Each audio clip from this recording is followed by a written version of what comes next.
Say we're given the function f of x is equal to x squared plus 1. We can graph our function and get a nice parabola. Now, let's say we want to figure out where the equation equals 0. We want to find the roots. On our plot, this should be where the function crosses the x-axis. As we can see, our parabola actually never crosses the x-axis, so according to our plot, there are no solutions to the equation x squared plus 1 is equal to 0. But there's a small problem.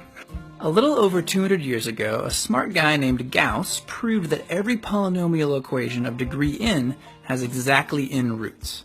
Our polynomial has a highest power, or degree, of 2, so we should have 2 roots. And Gauss's discovery is not just some random rule. Today we call it the fundamental theorem of algebra. So our plot seems to disagree with something so important, it's called the fundamental theorem of algebra, which might be a problem. What Gauss is telling us here is that there are 2 perfectly good values of x that we could plug into our function and get 0 out. Where could these 2 missing roots be? The short answer here is that we don't have enough numbers. We typically think of numbers existing on a one-dimensional continuum, the number line. All our friends are here. 0, 1, negative numbers, fractions, and even irrational numbers like root 2 show up. But this system is incomplete.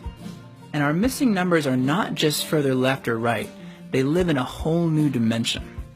Algebraically, this new dimension has everything to do with a problem that was considered impossible for over 2,000 years, the square root of -1.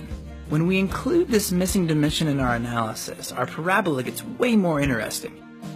Now that our input numbers are in their full 2-dimensional form, we can see how our function x squared plus 1 really behaves. Our function does cross the x-axis. We were just looking in the wrong dimension. So why is this extra dimension that numbers possess not common knowledge? Part of the reason is that it has been given a terrible, terrible name. A name that suggests that these numbers aren't even real. In fact, Gauss himself